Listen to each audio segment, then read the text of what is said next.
Fala galera, tudo bem? Vamos falar aqui sobre reforma tributária. Já dá aí um pontapé, já dá o início sobre esse assunto. A gente sabe que a reforma tributária vai se iniciar efetivamente em 2026, ainda que num período teste, e 2027 já eliminando PIS e COFINS e entrando o IBS e CBS, que é a tal do imposto sobre consumo, imposto da reforma tributária. Eu vou passar aqui alguns slides dando uma informação, uma introdução sobre esse assunto, sobre esse tema e dando alguns exemplos para construtoras e incorporadoras. Bora lá? Vamos falar um pouco sobre isso então. Primeiro, né? Qual vai ser a alíquota? Bem, ainda não se tem alíquota definida. Esse é um primeiro ponto. Começou a falar em 26%, 26,5%, agora já está se falando em 28%. Então, é uma alíquota que ainda não está definida, mas a gente já tem as bases, já tem a ideia principal de como isso vai ser feito. Se vai ou não aumentar o imposto, isso nós vamos falar aqui também durante esses slides que eu vou mostrar. Se esse modelo vai funcionar ou não, se cabe aqui no Brasil ou não, também vamos pensar um pouco sobre esse assunto. Então, a reforma tributária, por enquanto, é a reforma do consumo, a reforma tributária da parte do consumo. Através da emenda constitucional 132 de 2023, que já está aprovada, a partir dela já nasceu ou está nascendo o PLP 68, PLP 108, ao qual, depois de aprovado, no PLP 68 traz efetivamente o que é base de cálculo, fato gerador, como vai ser calculado, para quem vai ser alcançado, em que momento, etc. e tal. Tudo isso está no PLP 68. O PLP 108, entre outras coisas, ele traz quem vai cuidar disso, né? Ele traz quem vai ser o gestor, como é que vai ser gerido esse imposto, por quem, por qual comissão, enfim, né? Uma gestão de pessoas ali, uma, uma, uma junta de pessoas, né? Pessoas que vão se juntar e vai criar essa comissão para cuidar disso aí. O PLP 108 tem isso, mas vai muito além disso também. Depois ainda vai ter, né, ou é promessa de que vai ter a reforma do patrimônio e renda, que envolve imposto de renda, construção social, ITBI, IPTU, ITCMD, isso ainda vai acontecer. Tem ainda a reforma trabalhista, ou a desoneração da folha, ou a reforma da folha, né? A gente sabe que teve aí uma mini reforma trabalhista na época do Michel Temer, mas agora a promessa é que tenha uma alteração mais profunda. Quando e como, ainda não sabemos. O fato é que a reforma do consumo, essa é a pauta do momento, é o que está acontecendo e que provavelmente esse PLP 68, 108 vai ser aprovado ainda em 2023. Desculpa, ainda em 2024, para já começar a ter aí várias resoluções, normas, instrução normativa em 2025. Então vamos lá. Falando um pouco sobre essa reforma tributária do consumo. Como falei, é através da emenda constitucional 132 de 2023, que já foi aprovado. Ela traz algumas premissas. Premissas quais? Primeiro, base ampla. O que é base ampla? A ideia é que, a regra geral é que esse imposto CBS, IBS, o imposto do consumo, ele seja abrangente para tudo que for relacionado a consumo. Então, se você está vendendo bem ou serviço, se é material e imaterial, se é um direito que está vendendo, ou seja, qualquer coisa que é relacionada ao consumo está nessa base ampla e a partir disso tem esse imposto. Também traz como premissa simplificação. Em que sentido? Hoje, por exemplo, cada estado tem a sua lei, sua norma, seu regulamento CMS. Com essa simplificação, com essa única lei, né, com essa PLP 68 que vai ser convertido em lei, por exemplo, lei complementar, essa simplificação fica numa única lei, ainda que tenha algumas diretrizes, ainda que tenha alguns detalhamentos, ainda que vá ter resoluções, instruções normativas, mas fato é que vai simplificar, né? Eu falei do ICMS dos estados, também tem o ISS, que é dos municípios. Imagina, cada município tem a sua lei, a sua norma do ISS. Não vai ter mais ISS, não vai mais ter ICMS, então vai estar tudo migrado, entre aspas, para o CBS e IBS. Então, por isso de uma simplificação, por isso de uma lei só. Também promete ter, ou também é uma premissa, a questão da neutralidade, ou seja, é um imposto que não vai aumentar a carga tributária e não vai diminuir. Claro que isso é na teoria. Isso é o que se fala, isso é o que está expresso na lei. Na prática, isso nós vamos ver no futuro se realmente não vai aumentar ou diminuir. Talvez aumente para algum setor, talvez para outro não, enfim, vamos ver como é que vai ficar isso. Também tem a questão da não cumulatividade, ou seja, tudo que eu compro gera crédito, tudo que eu vendo gera um débito. Ou seja, não vai acumulando um imposto em cima de outro imposto, uma venda em cima de outra venda que tem mais imposto, que tem mais imposto. Então, tem essa questão da premissa da não cumulatividade. E talvez o principal que não está se comentando, né, é essa padronização global. Vocês podem ver aqui no desenho ao lado, que fala aqui, né, dá aqui o contexto de quantos países já tem esse IVA, né, e aí cada país tem o seu nome específico, né, que a gente está chamando de IVA dual, ou IBS-CBS, né, que é esses dual 2, né, mas fato é que muitos países já usam esse modelo, ou praticamente esse mesmo modelo que nós vamos implantar. Então, isso facilita, essa padronização de imposto, facilita para que o investidor, né, a empresa que vem de fora, a empresa que vai investir no Brasil, consiga enxergar esses tributos de uma forma mais fácil, mais tranquila de entender, de interpretar.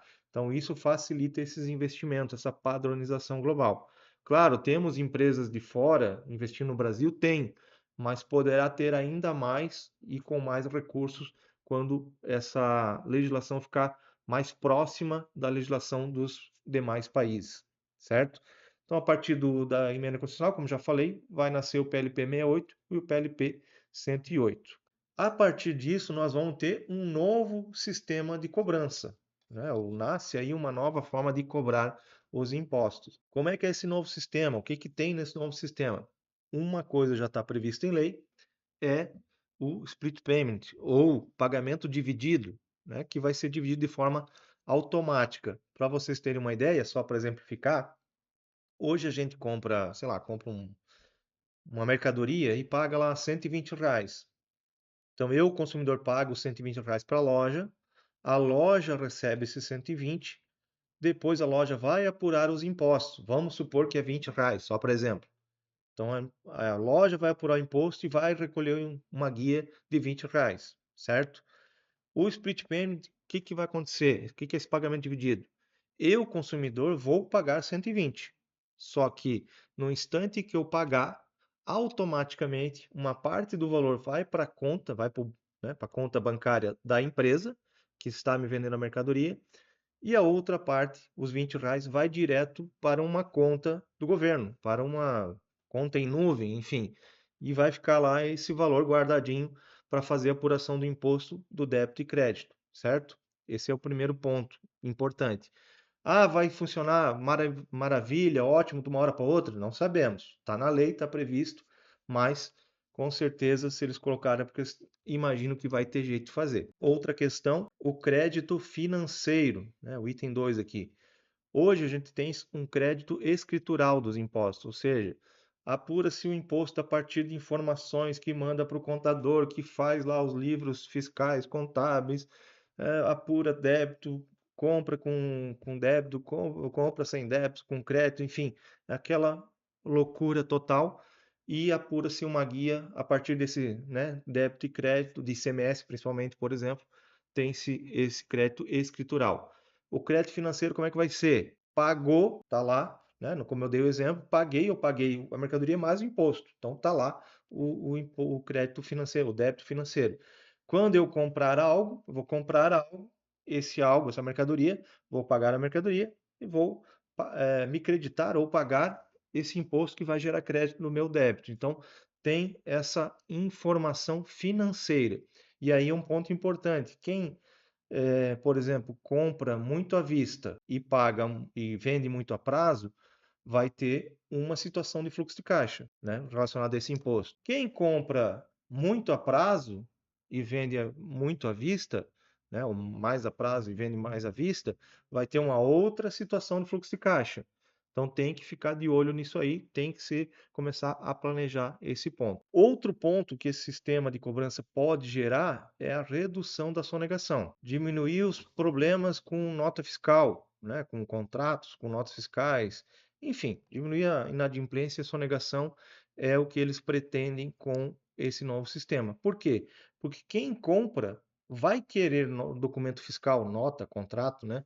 Vai querer documento fiscal para se creditar, porque senão na hora de vender vai ter um débito, não vai ter um crédito, vai ficar mais caro. Então, vai forçar com que todas as pessoas da cadeia, pessoas físicas ou jurídicas, né? Cadeia, que eu digo cadeia de produção, né? Vai forçar com que todos comecem a pedir nota, comecem a pedir documento fiscal para fazer essa apuração de imposto, ainda que seja uma apuração meio que automática, pelo que promete esse número um aqui, o split payment. Outra questão é a cobrança no destino, né? Principalmente relacionado ao ICMS, tem muita discussão em várias questões, se paga lá onde vai a mercadoria, se paga na origem, se é no estado que está saindo a mercadoria, que é fabricada a mercadoria, se é no estado que está sendo vendida a mercadoria, produto, enfim. Então, vai ter essa questão clara de que é sempre um destino. Tal qual já é para a construtora, incorporadora, já é na questão do ISS. Então, o ISS, para a construtora e incorporadora, já sabe que o ISS é pago no destino, ou seja, aonde a obra está acontecendo.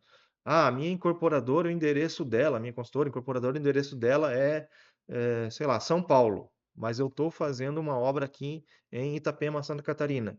O ISS é de Itapema, Santa Catarina. Então, para consultor incorporador já é mais comum, né? Já fica mais claro isso.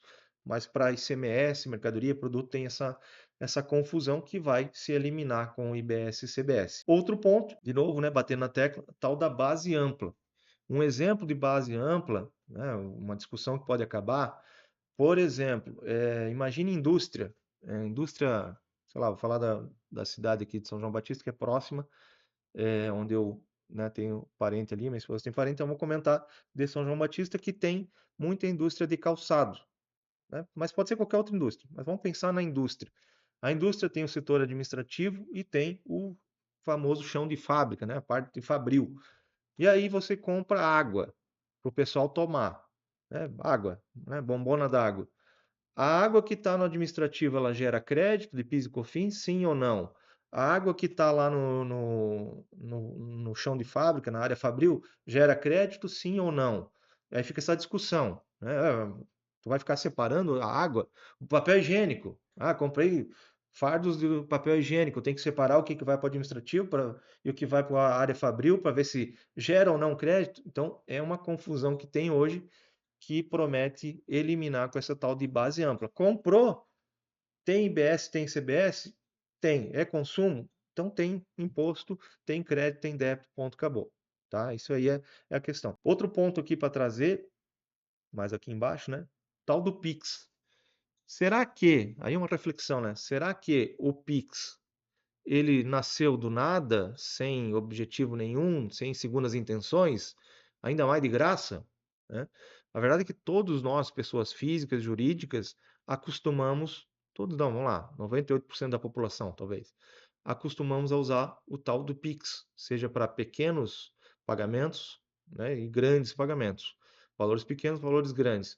A gente se habituou com o Pix, porque é de graça, porque é fácil, que eu consigo pagar de um banco para outro, enfim. Mas esse Pix já nos deu aí uma educação de usar isso, né, usar o banco, usar a rede bancária com mais frequência. A partir daí, ter esse split payment é um passo mais curto, né, porque já acostumamos a isso. Então, esse Pix pode ter certeza que já tinha aí segundas intenções pelo governo. E aí, trazendo a questão aí das incorporadoras e construtoras, mais especificamente as incorporadoras, quem vende imóveis, aluga imóveis, a gente tem o seguinte: a gente sabe que o CBS e o IBS, que também é chamado de IVA dual, né? O que é o IVA dual? Imposto Valor Agregado. O IVA dual, que na nossa legislação vai ser CBS e IBS, ou seja, esses dois impostos, estão substituindo PIS, COFINS, ISS e ICMS, certo? Então vamos lá. Se a gente sabe que incorporadora paga PIS, COFINS, contribuição social e imposto de renda. IR, contribuição social, está fora porque é do patrimônio, de outra reforma que ainda vai vir. O PIS e COFINS é do consumo. Então vamos lá, se eu pagava só PIS e COFINS, e muito entre aspas, né, está englobando agora, né, nessa base ampla, ISS e ICMS, Bom, então isso já me dá a indicação de que vai aumentar a minha carga tributária, certo? Eu deixei de pagar imposto, 4 impostos, aliás, 2, né? Vou passar a pagar 4, que veio com outra lei, outra norma, mas entendo que é isso, né? Pô, olhando só os nomes, olhando esse desenho aqui, pô, tô deixando de pagar PIS e COFINS. ISS eu não pagava, ICMS eu não pagava, né? Não pagava na hora da venda. Claro que, entre aspas, está tudo embutido ali quando a gente compra uma mercadoria, quando a gente contrata um serviço, está embutido, mas pela venda eu não pagava. E aí vou passar a pagar, muito entre aspas. Por quê? Porque vai deixar de existir esses 4 para ter o CBS e IBS, que está incluso dentro dos 4, que está, no fim das contas, nesse nosso IVA dual. Então, isso já dá a interpretação, né, já dá a entender que vai aumentar o imposto. Tem mais ainda o imposto seletivo, né, o imposto sobre, que vai ser o imposto do cigarro, imposto do pecado. Então, esse imposto do cigarro, imposto sobre a bebida, vai ter esse imposto seletivo, que ele nasce, né, muito, entre aspas, também, a partir do IPI. O IPI ele não vai se eliminar totalmente, ainda vai ter casos que vai ter o IPI. Mas eu não vou entrar no imposto seletivo, no IPI, vou focar aqui no CBS e IBS, que é o principal, certo? Também é importante dizer o seguinte: a carga tributária no Brasil já é alta, né? Vejam que aqui do G20 está em segundo lugar, né? 34%. A carga tributária é diferente da alíquota. Eu posso ter uma empresa que a alíquota na hora da venda é 4%, que outro na hora da venda é, sei lá, 15%, que outro na hora de prestar o serviço é 16%, em comparação que outro que é 6%. Mas isso são alíquotas, certo? A questão é a carga tributária. Qual é a minha carga tributária? Imagina eu, prestador de serviço, uma construtora, uma empreiteira. Ah, tô no Simples Nacional. Eu tenho lá uma alíquota de 8% Simples Nacional, mas tu não tem só aquela alíquota dos 8%. Tu tem mais a CPRB, talvez, tu tem mais a própria folha de pagamento, o INSS da folha, que tem que calcular isso, fazer uma média de impostos e encontrar a tua carga tributária, que talvez seja 22, 23, 24%. Então, a carga tributária e a alíquota são situações diferentes, certo? Por que que se está fazendo essa reforma tributária também do consumo, né? Um dos porquê. Porque hoje a gente vive um verdadeiro manicômio tributário. Ou seja, ninguém entende bolufa nenhuma, é tudo coisa de doido isso aqui. Então, a partir desse manicômio tributário, nós temos aqui, olha só, 800 bilhões de sonegação por ano, estimativa.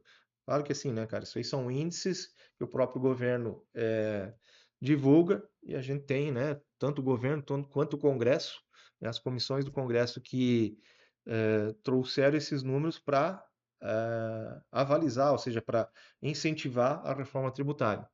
Outro ponto, né, 300 bilhões de inadimplência fiscal, é bastante. 75% da arrecadação é relacionada ao consumo. Então, só 25% é patrimônio e renda. Então, tudo que, pô, 75% dos impostos do país está relacionado diretamente ou indiretamente com o consumo, então, claro que isso vai travando o consumo. Se trava o consumo, diminui o giro de dinheiro. E é independente de qual atividade seja. Se tu é um mercado, se é uma consultora, um incorporador, isso trava, porque trava lá no final, no consumidor final. Ele vai comprar menos porque o poder de compra dele tá travado, né? Agora, se tiver mais giro, mais compra, isso vai melhorando. Então, aí são pontos que o nosso atual sistema tributário tem e que vão tentar eliminar. E aí nós vamos ter uma alíquota única, né? Qual é a alíquota? Bem, se está falando hoje em 28%.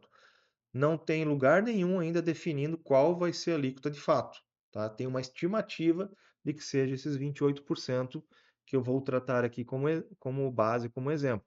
Mas a verdade é que em 2026, ou durante o ano 2026, que a gente está chamando aí de período teste do IBS-CBS, vai ter um tempo, um período para se analisar quanto vai ser arrecadado e, com isso, tentar entender ou tentar chegar ao percentual, à alíquota que de fato vai ser efetiva para 2027 e dali para frente.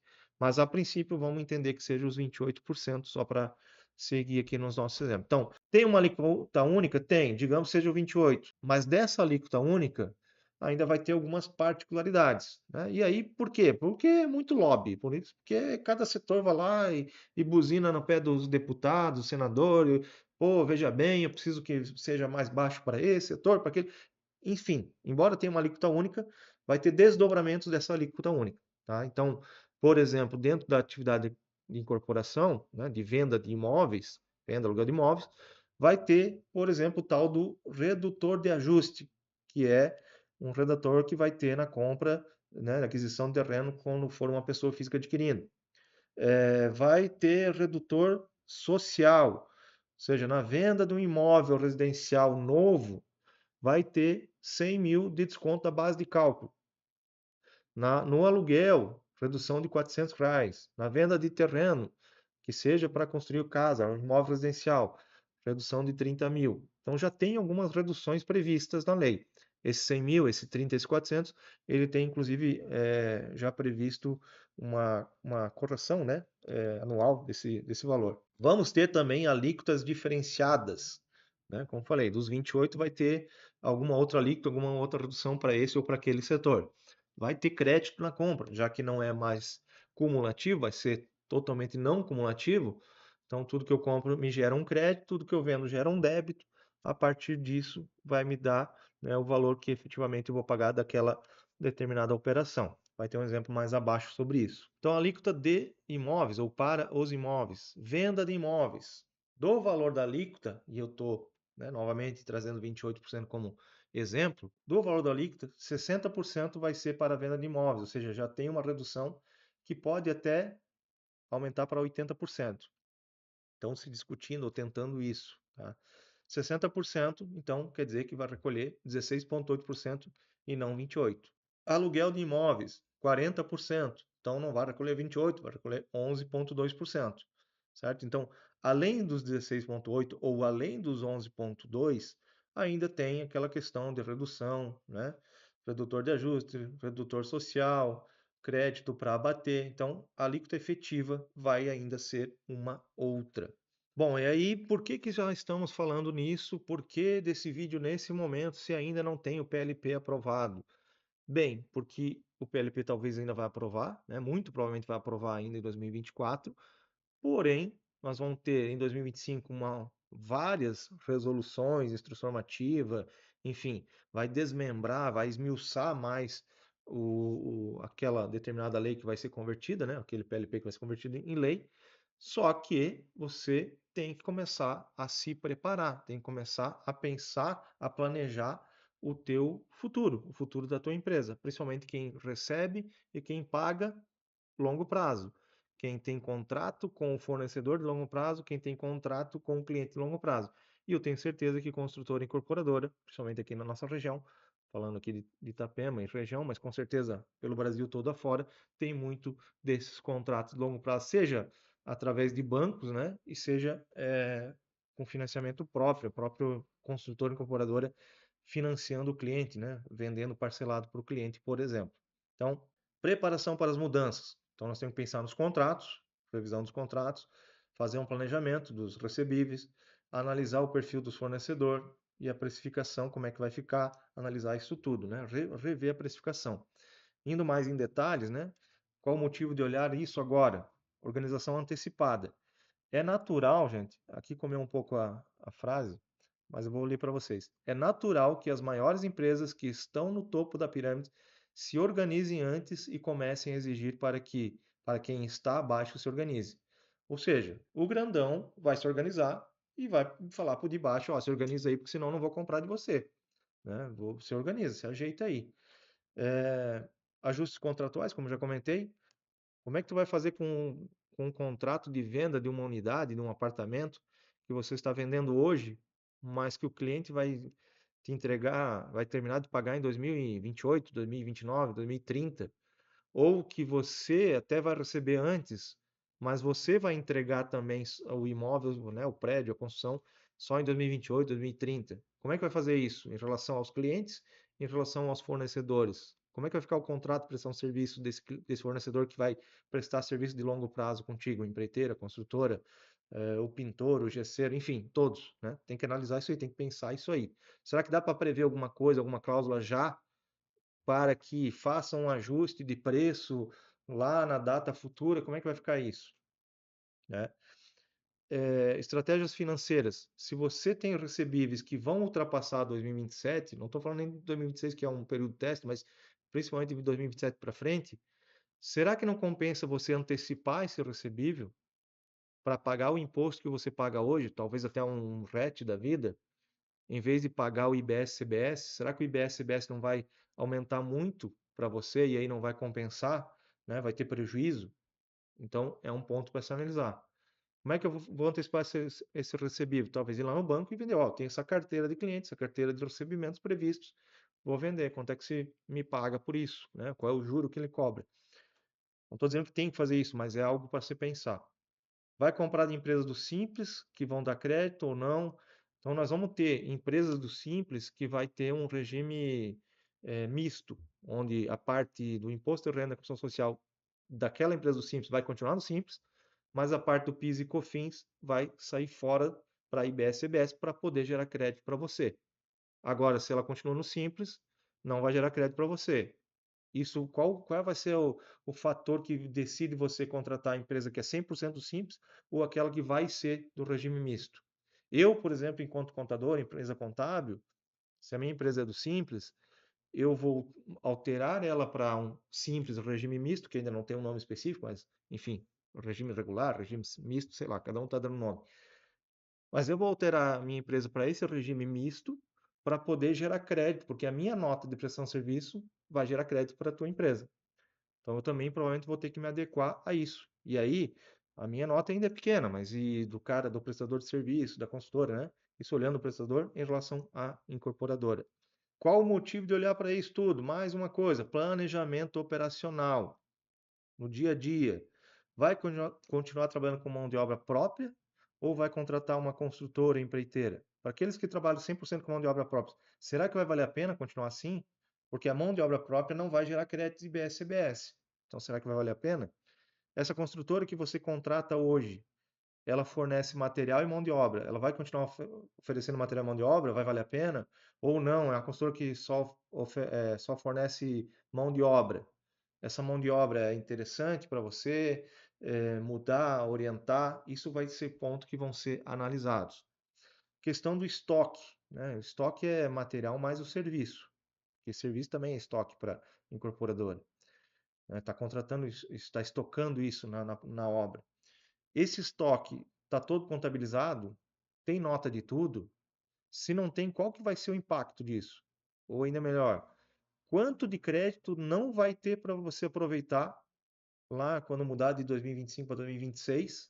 Porque aí você vai ter que apurar um crédito, né? Vai ter que, provavelmente vai ter ali uma presunção desse crédito, um cálculo pré-definido, enfim, que isso vai ter resolução para especificar mais como, mas ali vai ter um ponto para você analisar.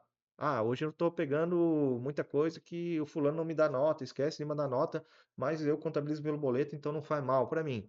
Para mim não faz diferença. Vai passar a fazer diferença.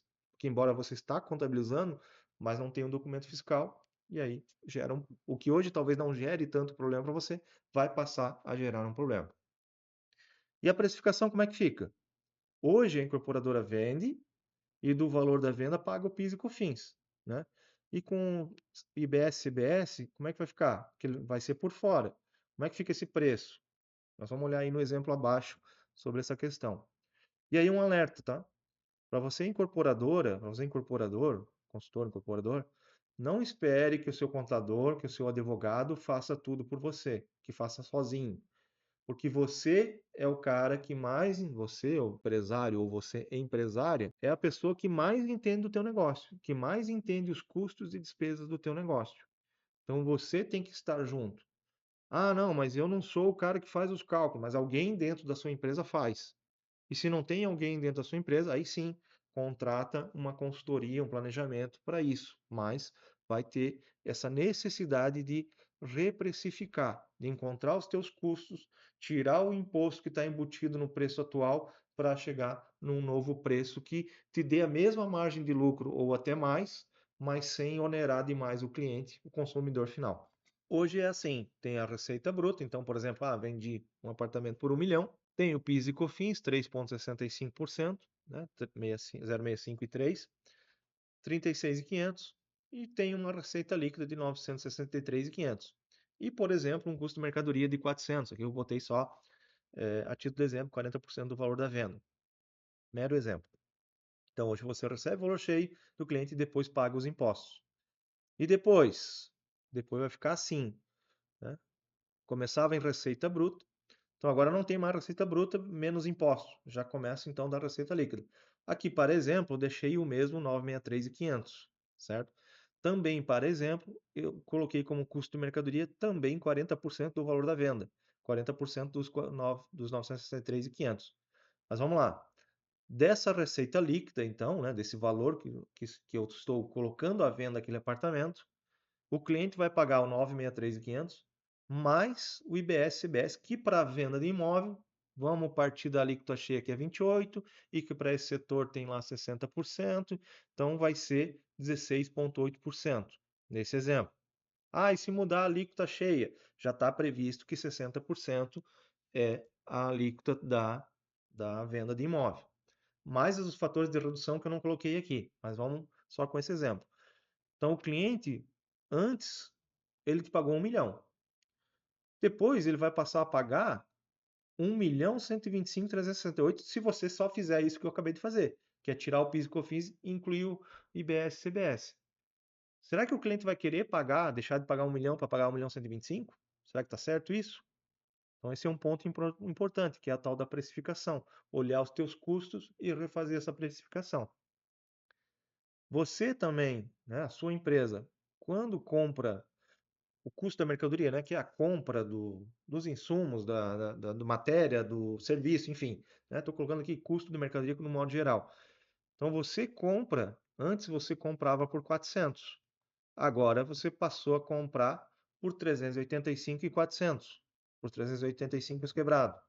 Só que você vai pagar 385.400 para o prestador de serviço, para quem vendeu o material, enfim, né, para todos os fornecedores, e vai pagar também 107.912. Então tu vai pagar ao total 400 e, deixa eu ver no outro slide aqui, 493.312. Esse é o total que você vai pagar. Então tu vai deixar de pagar 400 para pagar 493 e tal lá? Vai querer isso mesmo? Ou será que tu vai barganhar nesse preço? Estou colocando aqui um exemplo de IBS de 28%, por isso chegou nesse 107. Então isso é um ponto para ser analisado. Você também vai barganhar isso com o teu fornecedor. Claro que esse 107 é um crédito. Aqui é um débito, 161 é um débito, né? Aqui é um crédito. Então, 161 menos o 107 me gera um crédito de 53.956. Aqui está até de forma separada, aqui está na mesma linha e aqui está separado. Ó, 963.500, que é meu preço de venda, parte que cai no meu bolso. 161.868 é o que vai para o governo. Lembra do split payment, pagamento dividido? Então esse 161 nem cai na minha conta, que cai é o 963. Quando eu pago o fornecedor, eu pago 385.400 mais 107, ou seja, 493. Só que o 107 não vai para o bolso do fornecedor, vai para a conta do governo. E aí eu faço essa conta. Bom, eu tive um débito de 161, tive um crédito de 107, então eu tive um resultado, né, do imposto de 53.